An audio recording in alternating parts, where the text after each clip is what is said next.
Hey guys, this is my video of my 30-day challenge that shall be doing. Yeah, of CM10 10. I'll be basically staying on CM10 on my phone for 30 days straight. Yeah, so I'm running currently the Nightlies of Galaxy S2 Epic 4G Touch, the D710. It's nightly November 18th, 4.1.2, and yeah, CM10 10. So, let's go ahead and get to what I'm finding on day 1. Okay, so day 1 is happening, and this ROM is extremely fluid and fast. It is the fastest ROM that I've ever had on my phone. The only ROM that I can see it could be faster than this is the official Jelly Bean leaks for the Galaxy S2 Epic 4G Touch. That's really the only other ROM I can see that would be faster. And even then, there are times where this is faster than that phone or ROM. So, let's see. How is this so fast, you might ask? Well, I did some tweaking, and basically I changed this to 120 because I have like an extended battery built in. Pegasus Q, and basically, yeah, that's how it goes.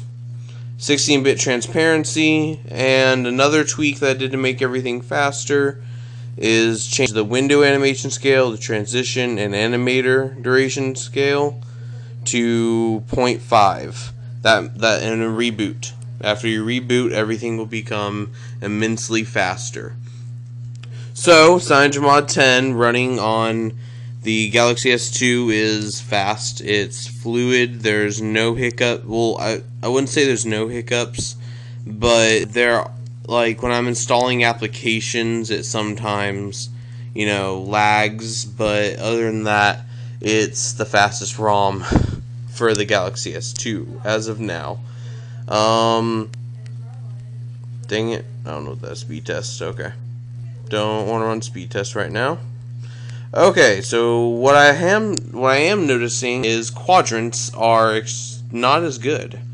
The quadrant standards doesn't run all that well. It keeps on posting like in the 2000s range, which this phone is well past the 2000s range.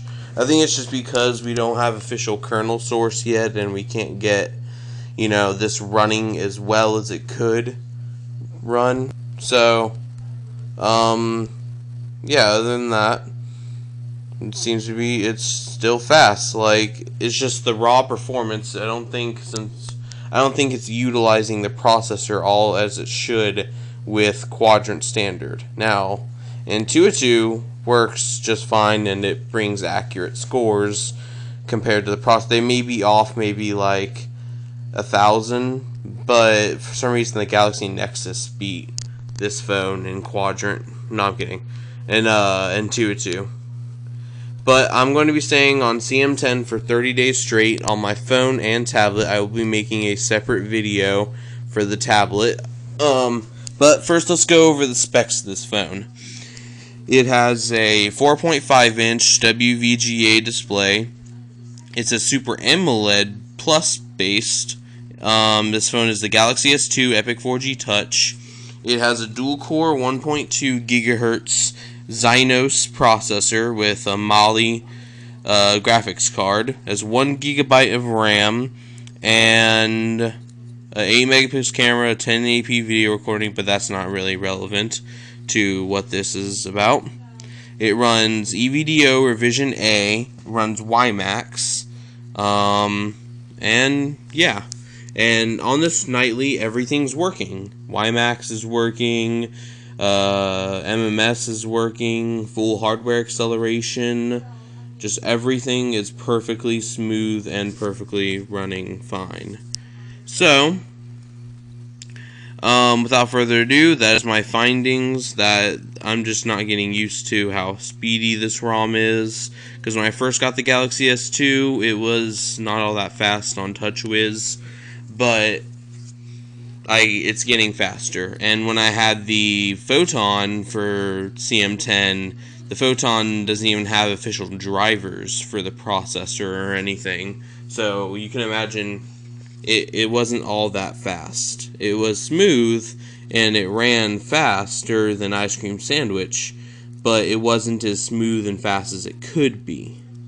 So, yeah. So, let's talk about little features that I'm really liking in this ROM. One of them is when you press and hold the home button. See that little thing in the corner? Around over here. Whoops.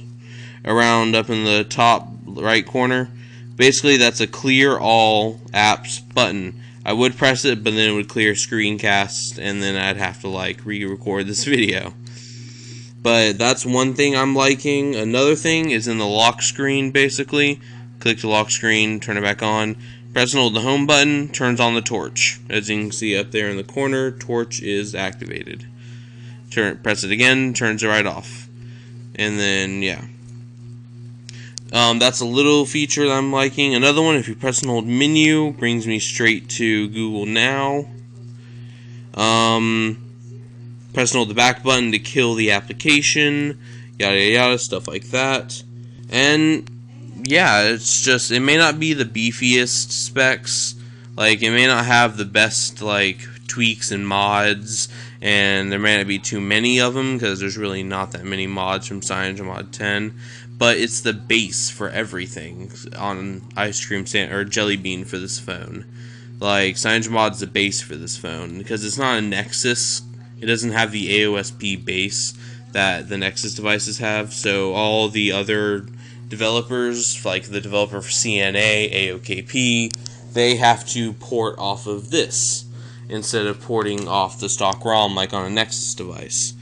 So this is kind of like the gateway ROM for other ROMs, and yeah, it works fine.